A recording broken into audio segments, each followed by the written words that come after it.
MLA ಮಾಡಲಿಕ್ಕೆ, ಮಂತ್ರಿ ಮಾಡಲಿಕ್ಕೋಸ್ಕರವಾಗಿ ಶ್ರೀಪೀಠವನ್ನು ಕಟ್ಟಿದ್ದಾರೆ. ಸಮಾಜದ ಕಣ್ಣೀರನ್ನು ಒರೆಸಲಿಕ್ಕೋಸ್ಕರ ಕಟ್ಟಿರ್ತಕ್ಕಂಥದ್ದು. ನಮ್ಮ ಸಮುದಾಯ ಸಾವಿರಾರು ಮಠಗಳಿಗೆ ನಡ್ಕೊಂಡಿದೆ. ಸಾವಿರಾರು ಮಠಗಳು, ಮಠಾಧೀಶರು, ಮಠಗಳು ಶ್ರೀಮಂತವಾಗಿದೆ.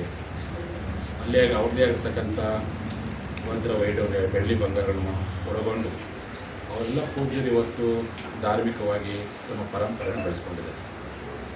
ಅವೆಲ್ಲಗಳು ಬೇಡ, ನಮ್ಮದೇ ಆಗಿರ್ತಕ್ಕಂಥ ಶ್ರೀಪೀಠವನ್ನು ಮಾಡಬೇಕನ್ನೋ ಉದ್ದೇಶಕ್ಕೋಸ್ಕರವಾಗಿಯೇ ಪೀಠ ಮಾಡಿದ ಮೇಲೆ ನಾನು ಯಾವುದೇ ಒಂದು ಭೌತಿಕತೆಗೋಸ್ಕರವಾಗಿ ಮಾತುಕೊಟ್ಟಂತಲ್ಲ.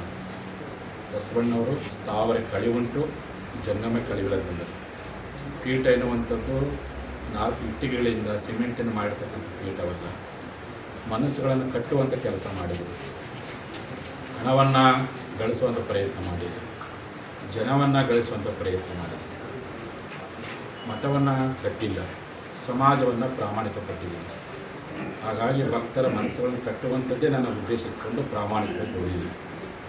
ಹೀಗಾಗಿ ನನಗೆ ನನ್ನ ಶ್ರೀಪೀಠ ನನ್ನ ಯಾವುದಪ್ಪ, ನನ್ನ ಸಮಾಜವೇ ನನ್ನ ಶ್ರೀಪೀಠ. ನನ್ನ ಭಕ್ತರ ಹೃದಯವೇ ನನ್ನ ಸಿಂಹಾಸನ. ಅವರಿಗೋಸ್ಕರವಾಗಿ ದಿನದ 24 ಗಂಟೆ ಜೀವನದ ಉಸಿರಿರುವುದು ನಾನು ದುಡಿದಿದ್ದೀನಿ. ಎಲ್ಲ ನಮ್ಮ ಧಾರ್ಮಿಕ ಪರಂಪರೆಯಲ್ಲಿ ಸಮಾಜ ಗುರುಗಳಿಗೆ ಅರ್ಪಣೆ ಆಗಬೇಕು ಅಂತ ಇದೆ. ಆದರೆ ನಾನು ಸಮಾಜಕ್ಕೆ ಅರ್ಪಣೆ ಆಗಿದೆ.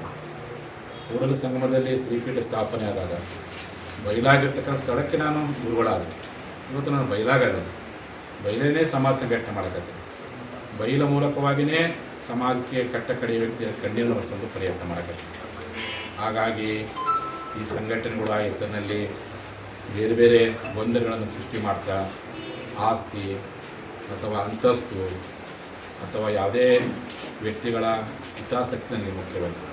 ಸಹ 20ನೇ ತಾರೀಕು ನಡೆಯುವಂತಹ ಸಭೆಯಲ್ಲಿ ಮುಕ್ತವಾಗಿ ನಿಮಗೆ ಚರ್ಚೆ ಮಾಡ್ತೀನಿ. ಆ ಸಂದರ್ಭದಲ್ಲಿ ನಮ್ಮ ಸಮಾಜದ ಕಟ್ಟಕಡೆಯ ವ್ಯಕ್ತಿ ಏನು ಹೇಳ್ತಾನೆ, ಆ ಕಟ್ಟಕಡೆ ಹೇಳುವಂಥ ಭಕ್ತನ ನಿರ್ಧಾರಕ್ಕೆ ನನ್ನ ಒಂದು ನಿರ್ಧಾರವನ್ನು ಬಿಡ್ತೀನಿ. ಹಾಗಾಗಿ ಕೂಡಲ ಸಂಗಮ ಕ್ಷೇತ್ರ ಒಂದು ಬಸವಣ್ಣವರಿಗೆ ಪ್ರಾರಂಭವಾಗಿತ್ತು, ಅವರಿಗೆ ಅಂತಿಮವಾಗಿತ್ತು. ಇವತ್ತು ನನ್ನ ಕೂಡಲ ಸಂಗಮದ, ನನ್ನ ಪೀಠದ ಆರಂಭವೂ ಕೂಡಲ ಸಂಗಮ ಆಗಿದೆ. ಭಕ್ತನ ಆಸೆಯಂತೆ ಸಮಾಜಕ್ಕೋಸ್ಕರವಾಗಿಯೂ ಅಂತ್ಯವೂ ಕೂಡಲ ಸಂಗಮ ಆಗುವಂಥ ಸಂದರ್ಭ ಬಂದರೆ ಅದಕ್ಕೂ ನಾನು ಸಿದ್ಧವಿದ್ದೇನೆ. ಹಾಗಾಗಿ ನನಗೆ ಹಳ್ಳಿಗಳೇ ಕೂಡಲ ಸಂಗಮ, ಭಕ್ತ ಹೃದಯಗಳೇ ನನ್ನ ಪೀಠ. ಭಕ್ತರ ಮನೆಯಲ್ಲಿ ಕೊಡುವಂಥ ಕೈತುತ್ತೆ ನನ್ನ ಮಹಾಪ್ರಸಾದ ತಿಳ್ಕೊಂಡು ಇವತ್ತು ನನಗೆ ಪ್ರಾಮಾಣಿಕ ಜೀವನ ಮಾಡ್ಕೊಂಡಿದ್ದೀನಿ. ಅದರಂತೆ ನಡೀತೀನಿ, ಅದರಂತೆ ಬದ್ಧತೆ ಆಗಿದ್ದೀನಿ. ಯಾವುದೇ ನಮ್ಮ ಭಕ್ತರು ಅಜ್ಞಾನ ಪಡಪಟ್ಟಂಥ ಹೇಳಿಕೆಗಳಿಗೆ ನಾನು ಯಾವ ಕಾರಣಕ್ಕೂ ಇನ್ನೂ ಆಗಿರ್ಬೋದು ನಾನು ನೋಡ್ಕೊಳಕ್ಕೆ ಹೋಗಲ್ಲ. ಅವೆಲ್ಲ ನಮ್ಮ ಶಿಷ್ಯರೇ. ನಮ್ಮಿಂದ ಸಮಾಜದಿಂದ ಯಾರು ಎಷ್ಟು ಬೆಳೆದಾರೋ, ಎಷ್ಟು ದೊಡ್ಡವರಾಗ್ಯಾರೋ, ಯಾವ ರೀತಿಯಾಗಿ ಬೆಳೆದ್ರು ಇಡೀ ಜಗತ್ತಿಗೆ ಗೊತ್ತೈತೆ. ನಾನು ಅವ್ರಿಗೆ ಮಾಡೇನೆ ಅಂತೇಳಿ ನಾನು ಎಂದೂ ಸಹ ಹೇಳಕ್ಕೆ ಹೋಗಲ್ಲ. ನನ್ನ ಗುರುವಿನ ಕರ್ತವ್ಯ, ನನ್ನ ಸಮಾಜದ ಒಬ್ಬ ವ್ಯಕ್ತಿಗೆ ಸಹಾಯ ಮಾಡೋದು ನನ್ನ ಕರ್ತವ್ಯ. ಆ ಪರವಾಗಿ ನಿಲ್ಲುವಂಥ ನನ್ನ ಕರ್ತವ್ಯ. ಇಂಥವ್ರ ಪರವಾಗಿ ನಾನು ನಿಂತಿಲ್ಲ ಅಂತೇಳಿ ಯಾರು ಸಹ ಹೇಳಲಿಕ್ಕೆ ಸಾಧ್ಯವಿಲ್ಲ. ಎಲ್ಲರೂ ಪರವಾಗಿ ನಿಂತಿದ್ದಾರೆ.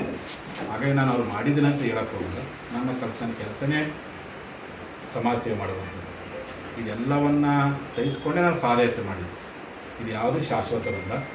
ಜನರನ್ನು ಕಟ್ಟುವಂಥದ್ದು ಶಾಶ್ವತ ತಿಳ್ಕೊಂಡು ಬೀದಿಗೆ ಬಂದು ಸಮಾಜ ಕಟ್ಟಿದ್ದೀನಿ.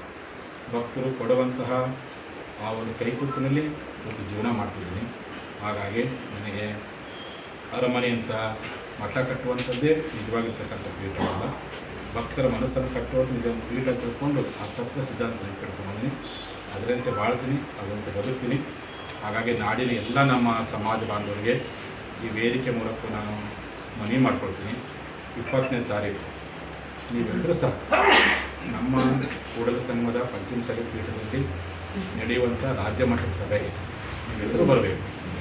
ಸಹಸ್ರಾರು ಸಂಖ್ಯೆಯಲ್ಲಿ ಬಂದು ಭಾಗವಹಿಸಿ ನೀವೇನು ಸಲಹೆ ಕೊಡ್ತೀರಿ, ಇಲ್ಲ ಯಾವ ರೀತಿಯಾಗಿ ಮುಂದುವರಬೇಕು, ಯಾವ ರೀತಿಯಾಗಿ ಸಂಘಟನೆ ಮಾಡಬೇಕು, ಯಾವ ರೀತಿಯಾಗಿ ಮುಂದಿನ ಹೆಜ್ಜೆಯನ್ನು ಇಡಬೇಕು ಅನ್ನೋದನ್ನು ಭಕ್ತರು ನೀವೇನು ಹೇಳ್ತೀರಿ ಆ ಪ್ರಕಾರವಾಗಿ ನಾನು ನಡ್ಕೊಂಡು ಹೋಗ್ತೀನಿ. ಆ ಒಂದು ಸಭೆಗೆ ನಮ್ಮ ಎಲ್ಲ ಟ್ರಸ್ಟ್ನ ಪದಾಧಿಕಾರಿಗಳು, ನಮ್ಮ ರಾಷ್ಟ್ರೀಯ, ನಮ್ಮ ರಾಜ್ಯ, ನಮ್ಮ ಜಿಲ್ಲೆ